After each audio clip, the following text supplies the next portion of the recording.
के अंदर में जो दुर्गुण है, जो शुद्र भाव उसके अंदर में बैठा हुआ है, हमको उससे घृणा करना है। वेद के अनुसार ये जितने भी व्यक्ति जो है लोभ, मोह, क्रोध, अहंकार, घृणा, द्वेष, बैर भाव, ये जितने भी हीन भावना रखने वाले व्यक्ति हैं, वेद के अनुसार वह व्यक्ति शुद्ध होते हैं। उस व्यक्ति का छुआ हुआ भोजन भी नहीं करना चाहिए। दुनिया में जो है जाति पाति ऊंच नीच धर्म की जो भावना जो बताई जाती है वह बहुत बड़ा माने नहीं रखता है, लेकिन आध्यात्मिक व्यक्ति के वेद के अनुसार जो है शूद्र वो होते हैं जिनकी भावना दूषित होती है, क्रियाकलाप दूषित होती है, वही शूद्र होते हैं। हम दुनियादारी में जो है ज्यादा लिपट गए हैं, इसलिए गुरु का संदेश का पालन, जो नवयुग का संविधान गुरु ने बनाया है, उसको हमको पालन करना चाहिए। भगवान पूरी दुनिया में देखे कि यह बहुत ही अनाचार पपाचार बढ़ चुका है, इतना ना भेदभाव बढ़ चुका है, इतना ना शूद्र भाव बढ़ चुका है। उसी के चलते भगवान बुद्ध ने समता मूलक समाज को बनाने की परिकल्पना की। वही गुरुदेव भी कहते हैं समता, ममता, सुचिता, एकता, ये बात किस व्यक्ति के अंदर में आ पाएगी? उस साधक के ही अंदर में आ सकती है, अन्यथा अन्य किसी के बीच में जो है यह नहीं आ सकता है। कैंसर रूप पकड़ लिया है समाज में, इसलिए साधक को जो है इसमें अग्रणी भूमिका निभाना है। साधक को सतर्क होकर के हमको आगे लक्ष्य की प्राप्ति जो करनी है, भगवान की प्राप्ति जो करनी है, जो भगवान को प्राप्त करने के रास्ते में रोड़ा जो सामने आ रहा है, उस रोड़ा को दूर करना है। वह रोड़ा कौन है? तो लोभ, मोह, क्रोध, अहंकार, द्वेष, बैर भाव, ये सब जो है इन भावना जो है ये भगवान की प्राप्ति के लिए रोड़ा है, बाधक है, पहाड़ है, दीवाल है। और इन्हीं सबको यदि हम हटा देते हैं, अपने अंदर से साफ कर देते हैं, दूर कर देते हैं, तो हम क्या हो जाएंगे? प्योर साधक हो जाएंगे और नर से नारायण हो जाएंगे। इसलिए जो गुरुदेव का कार्य दिया गया है, हम सकारात्मक सोच के साथ उस लक्ष्य को प्राप्त करने के लिए हम पूरा ध्यान देते रहें और सकारात्मक सोच के अनुसार अभ्यास करते रहें, काम करते रहें। निश्चित रूप से हम सफलता प्राप्त करेंगे। यदि हम उस काम से पीछे नहीं हटते हैं, करते चले जाते हैं, तो एक न एक दिन जो है भगवान की प्राप्ति होनी है। अब जो है इसमें जो है हम अपने लक्ष्य को कैसे निर्धारित करें? हम अपने लक्ष्य को जो निर्धारित करना है, तो हमको उसकी जानकारी प्राप्त करनी होगी, उसकी खोज करनी होगी। अपने काम के प्रति हमेशा हमको तैयार रहना होगा और अच्छे जो सफल व्यक्ति होते हैं उनसे हमेशा नजदीकी बनाए रहना होगा, सलाह लेते रहना होगा। तब जो है सो साधक जो है सो उस लक्ष्य को प्राप्त कर सकते हैं, अन्यथा लक्ष्य को प्राप्त करने में वह पीछे ही रह जाएंगे। भगवान की प्राप्ति करनी है, हमको आध्यात्मिक व्यक्ति बनना है, तो अभी जितनी भी बातें आपको बताई जा रही है, तो हमको इस पर तुरंत तत्क्षण जो है अग्रसर हो जाना चाहिए। अभी एक बात जो चली इंद्रियों को संयमित करने का, हमने कल कहा था कि समझदारी, ईमानदारी, बहादुरी और जिम्मेदारी के साथ कोई भी काम करना चाहिए। तो सबको समझदारी थोड़े आ पाएगी। समझदारी आएगी वो इसी व्यक्ति को जो आध्यात्मिक व्यक्ति होते हैं, जिनकी विद्या जो है जागृत हो गई रहती है, उसी व्यक्ति को समझदारी आ सकता है। आप देखेंगे जिनके अंदर भी जो है गायत्री साधना जो है सिद्ध हो चुकी है, फलित हो चुकी है, तो वो सही बात बोलने में थोड़ा सा भी हिचक नहीं रखते। साधक के सामने कोई बात बोल रहा है और वह यदि गलत बात बोल रहा है, गलत काम कर रहा है और वहां पर देख रहा है कि वह व्यक्ति मेरे बड़े करीबी हैं, तो वहां उनका संरक्षण करता है गलत को, तो वह व्यक्ति जो है साधक नहीं माना जाएगा, वह बाधक माना जाएगा, नास्तिक व्यक्ति माना जाएगा। क्योंकि गलत का वह संरक्षण दे रहा है, उसके अंदर में सकारात्मक सोच आई नहीं है। भगवान न्यायकारी है, न्याय करने की जिस व्यक्ति के अंदर में क्षमता विकसित हो जाती है, गलत को गलत कहने में और असत्य को सत्य कहने में संकोच नहीं होती है, तो वह व्यक्ति न्यायकारी हो जाता है और वही व्यक्ति जो है साधक होता है। देखेंगे अच्छे अच्छे साधक के बीच में आप जब रहेंगे तो आपकी गलती को कहने में, अच्छाई को कहने में वो थोड़ा सा भी झिझक नहीं करते हैं कि हम सच बात बोल देंगे तो इससे हमारी दूरी बन जाएगी, वह हमसे दूर हो जाएगा। कोई लिप्सा नहीं साधक को होती है, दूर हो तो हो, लेकिन हमारा काम है सही बात आपके सामने रखना, हम सही बात रखते रहें। साधक के अंदर से जब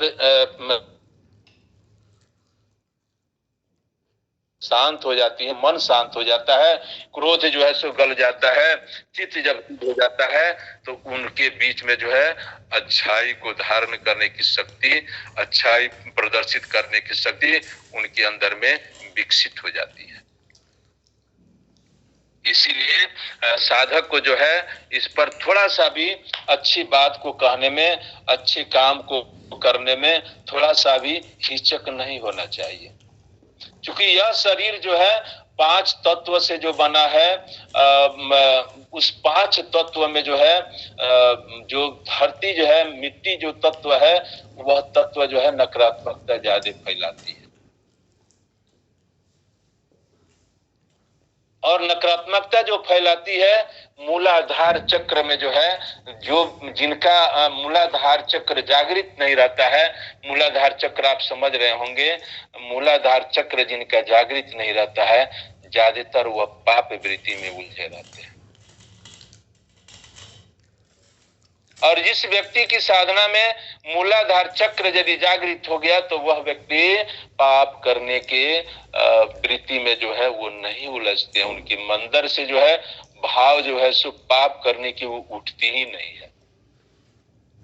इसीलिए 6 चक्र 7 चक्र पर जो है उसको जागृत करने के लिए गुरुदेव ने कहा, और यह चक्र जब जागृत हो जाते हैं तो व्यक्ति जो है निश्चित रूप से उनकी कुंडलिनी की जागरण हो जाती है, और कुंडलिनी की जब जागरण हो जाती है तो अपने ही जो सोचते हैं वो पूरा हो जाता है।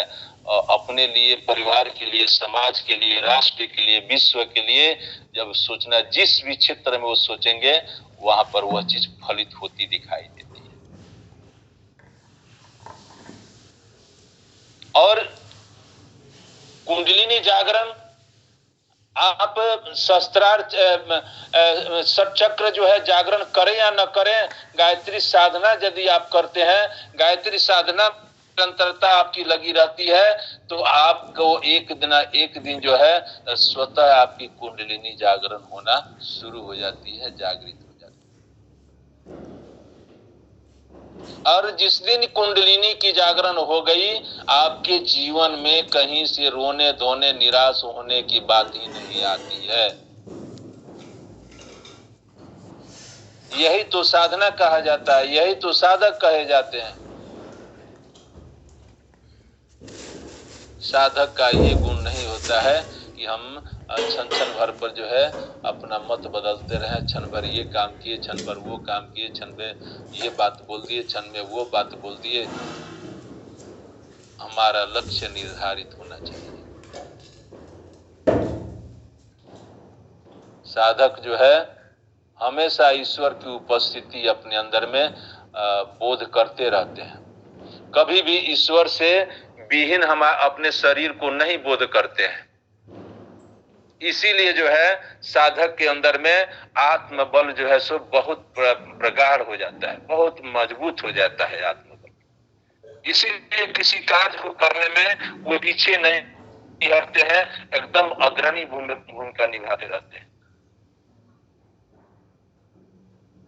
साधक को कहा जाता है, जब आप जप करते हैं तो जप में जो है आपके जितने भी चक्र हैं उस पर ध्यान रखना चाहिए।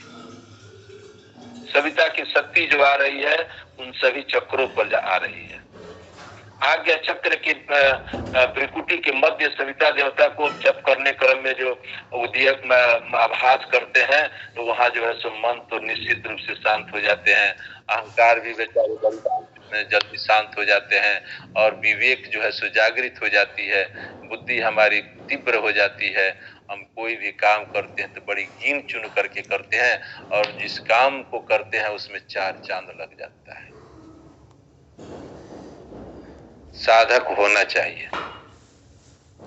साधक जो है हमेशा जो है जो निशाना जो लगाते हैं बड़ा बीन चुन करके लगाते हैं और निशाना जो लगाते हैं और उस पर जो अभ्यास करते हैं उसको प्राप्त करने के लिए वह निशाना जो है निश्चित रूप से सटीक निकलता है और उसमें सफलता हासिल होती है। साधक को जो है यह गुण जो है हमेशा अभ्यास करने का होना चाहिए। अब ये है एक और आस्वाद करने के बाद एक बार आस्वाद किए फिर अगले सप्ताह में आस्वाद छोड़ दिए।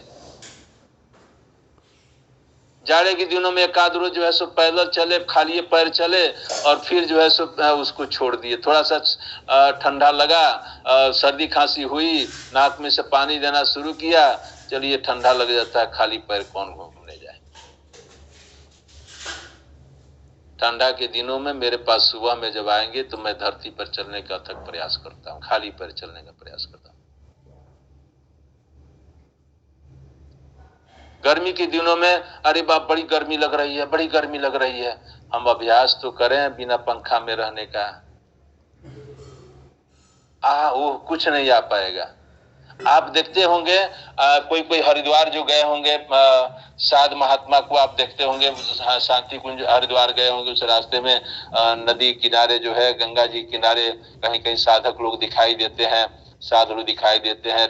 कठोर ठंडा के दिनों में पूरा शरीर में जो है सो ये भभूत लपेटे हुए हैं, बैठे हुए हैं, तो क्यों नहीं उनको ठंडा लगता है?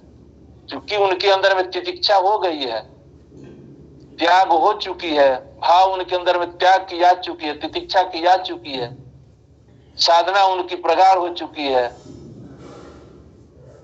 लोग तब गर्मी के दिनों में वहां हरिद्वार में हम देखते हैं कि जितना लूह जो चलता रहता है, तपती रहती है, धरती तपी हुई रहती है, कठोर धूप पड़ता है, उसमें साधु को हम देखे कि वो बालू में जो है सो पूरा लोढ़निया रहे, लपेट रहे हैं। ये क्या है?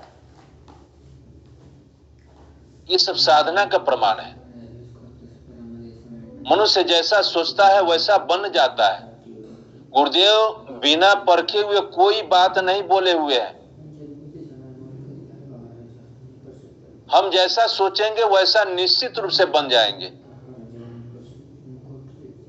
हमारी सोच जो है सकारात्मक होना चाहिए।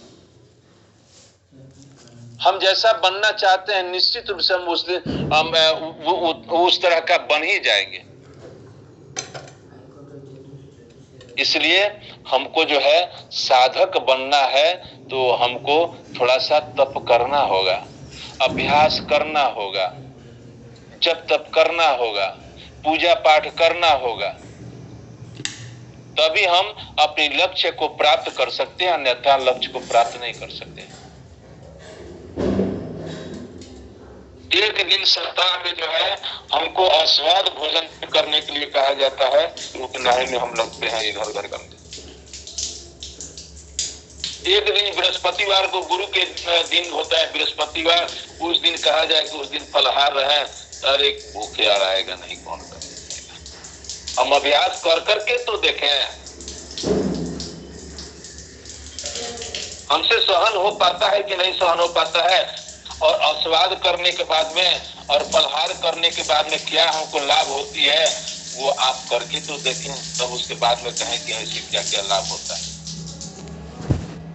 गायत्री मंत्र की जप का निरंतरता तो बनाकर को तो देखें कि गायत्री मंत्र की जप का निरंतरता हम बनाए हुए हैं तो हमको उससे घाटा होता है कि लाभ होता है। हम ध्यान करके देखें, हम योग करके देखें, हम प्राणायाम करके देखें तो पहले कि इससे क्या लाभ होता है, घाटा होता है कि लाभ होता है। पूजा से कहीं घाटा होता है, जप से कहीं घाटा होता है, तप करने से कहीं घाटा होता है, त्याग तितिक्षा से कहीं घाटा होता है। यही निरंतरता बनाए रखना अभ्यास कहा जाता है। और जब अभ्यासी व्यक्ति हो जाता है तो उस व्यक्ति को कहा जाता है कि यह व्यक्ति साधना कर रहा है। और साधना जब करना शुरू करता है तो उस व्यक्ति को लोग कहते हैं, जब थोड़ा थोड़ा एक एक साधना उसके अंदर में दिखाई देना शुरू हो जाता है तो लोग कहते हैं कि फलना व्यक्ति साधक है। जब उस व्यक्ति के अंदर में कुछ गुण दिखाई देना शुरू हो जाती है, कोई विशेष साधना वो कर रहे हैं और उस साधना से उनको कुछ अभिष्ट लाभ प्राप्त होना शुरू हो जाती है तो लोग कहते हैं कि व्यक्ति साधक है। मानना पड़ेगा कि वह व्यक्ति जो है साधक है। और यदि हम कहीं लगे हुए हैं, कोई साधना कर रहे हैं और उससे कुछ लाभ नहीं हो रहा है, लोगों के सामने कुछ दिखाई नहीं दे रहा है, तो कोई आपको नहीं कह पाएंगे कि यह व्यक्ति साधक है। बहुत सारे लोग आपको दिखाई देते होंगे गायत्री परिवार, गायत्री परिवार, हम तो गायत्री परिवार के बानी, हम तो गायत्री परिवार के बानी। जहाँ गायत्री परिवार की चर्चा चलती है तो लोग कहता है कि हम तो गायत्री परिवार के बानी। अरे गायत्री परिवार के हैं तो आप साधक हैं जी। आप नवजुग का संविधान आपके अंदर में कहीं उतर पाया, आपके चित्त में उतर पाया, आपके मन में कहीं उतर पाया है? आपकी क्रियाकलाप वाणी आपकी ऐसी हो पाई है? गायत्री परिवार का पैमाना क्या है? तो गायत्री परिवार में कहने